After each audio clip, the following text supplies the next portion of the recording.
ना ना लई झालं ऐकणं, आता काय पोरं ऐकणार नाहीत. काय झाले?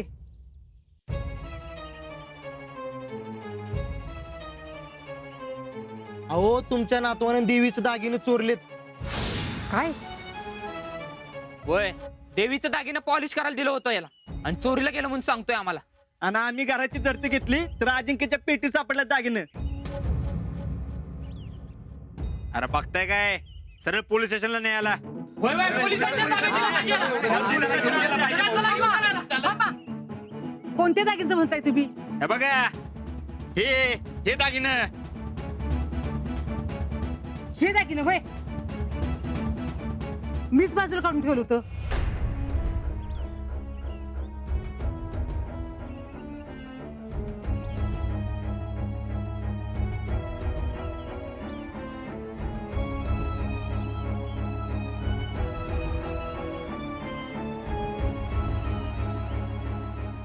जीजी हो,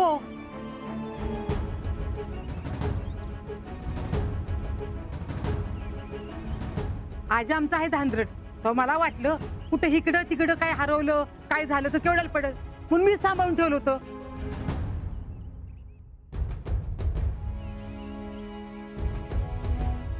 जीजी तुम्ही तर उमरजला. हे तू गप, तुला काय माहिती का?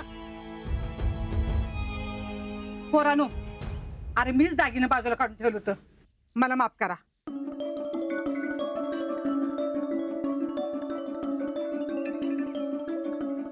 आता मला हे जर माहिती असतं तर मी तसं केलं बी नसतं.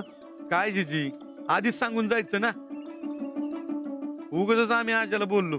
नाहीतर काय, उगाच चोरीचा आळ आला ना माझ्या आज्यावर. अहो पोलीस स्टेशन गाठायला लागलं असतं. आजा, तुला न विचारता ठेवलं ना, खरंच चुकलं माझं बघ. असू दे जीजी. अहो देवीच्या कृपेनं सगळे गैरसमज दूर झाले आणि तो चोर बी मोकळी पिशवी घेऊन पळाला. जितू, तू लग आप्पाला घेऊन सातारला जाते दागिनं उजाळायला. आज्या भावा सॉरी, उगाच तुझ्यावर डॉट घेतला. ए सॉरी बोला सगळ्यांनी आज्याला. ए बोला बोला, सॉरी बोला, चला.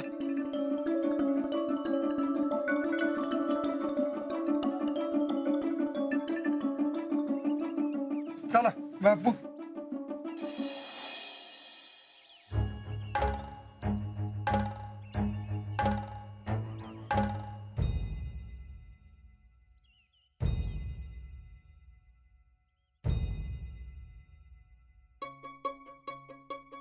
काय झालं असेल? नाना आले असतील का नाही? आणि आले असतील तर एवढा येळ का लागतोय?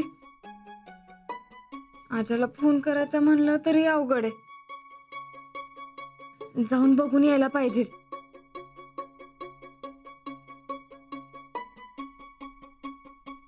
शीतल कुठं चालली ग? जरा जाऊन येते. अगं पण कुठं? आज्याच्या घराकडं. कशाला? अगं जाऊन येते, बघते काय झालं ते. तुला काय करायचंय तिकडं? काय चाललंय ते? अगं 5 मिनिटात जाऊन येते की. नको म्हणलं ना. आणि तू तिथं जाऊन अजून काय तर घोळ घालशील. काय नाही गोळ घालत, मी लांबून बघीन. अगं पण तुला काही गरज आहे का दुसऱ्याच्या गोष्टीत नाक खुपसायची? ना कुठे खूप असते. काय झालं ते कळायला नकोय. जितू भाऊजी आणि आप्पा घरी आल्यावर काय ते कळलंच. आणि आता हे पण आले असतील तिकडं. आणि नसतील आले तर? नसतील आलं तर तू तिथं जाऊन काय करणार आहेस? अगं मी फक्त बघून येते काय झालं ते. काय गरज नाही, बस ग घरात. अगं पण नाही जायचं म्हणलं ना.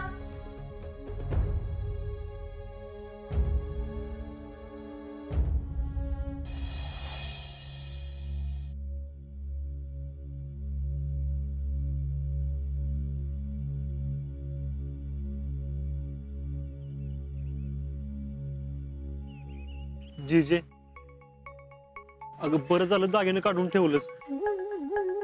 अगं पिशवी बरोबर ती बी गेला असतं तर लय अवघड झालं असतं ग. पण मला एक कळ ना, तुला कोणी सांगितलं होतं दागिने काढून ठेवायला? अगं सगळा एवढा घोळ झाला.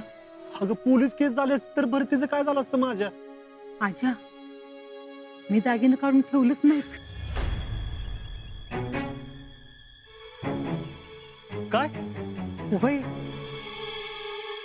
मग तू कसं म्हणलीस मीच काढली म्हणून? मी आलो मला हा सगळा गोंधळ कळला, पण तू असं करणं शक्यच नाही. मग म्हणलं तुला आधी ह्यातनं बाहेर काढलं पाहिजे, म्हणून मीच सांगितलं की मीच दागिने काढून ठेवलं म्हणून. अगं म्हणजे दागिन्याबद्दल काहीच माहित नव्हतं होय तुला? नाही, मला कसं माहित असेल? तुला दागिने मिळालं त्याच्या आदल्या दिवशीच मी गेले ना. तुला दागिने मिळाले मला माहित बी नाहीत. मायडीचा नवरा तिच्या नंदकडे पुण्याला चालला होता, म्हणून मी उद्या यायची, ती आजच आले. हिथं आले हा सगळा गोंधळ कळला मला. पण मग तू दागिनं काढलं नाही? अगं मग दागिनं घरात आलं कुठनं? मला काय माहित, पण आजा आपल्या घरात काहीतरी काळं बिरं सुरू आहे एवढं मात्र खरं. मी घरातनं पिशवी घेऊन गेलो आणि माझ्या हातातनं पिशवी पळवली आणि घरात झडती घेतल्यावर घरात कसं काय दागिनं सापडलं? म्हणूनच म्हणते घरात काहीतरी काळं बिरं सुरू आहे. आजा थोडे दिवस तुला जपून राहायला पाहिजे.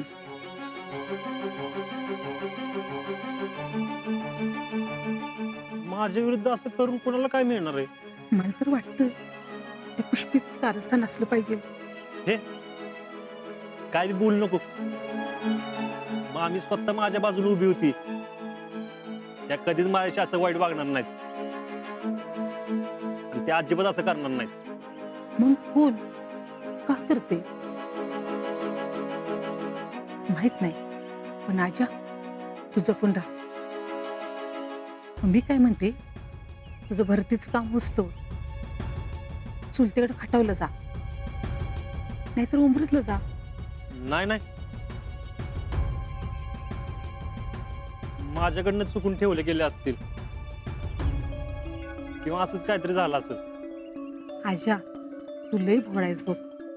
कोण काय करते तुला अजिबात कळत नाही. म्हणूनच म्हणते तुझं भरतीचं काम होतं इथं राहूच नकोस तू. तुझ्या मनात एकदा मामीबद्दल वाईट साईड बसलं की तू त्यांच्याबद्दल तसाच विचार करतेस बघ. ती तशीच आहे. मला जे वाटलं ते तुला सांगितलं, ते पण तुझ्या भल्यासाठी. ऐकशील तर भलं होईल.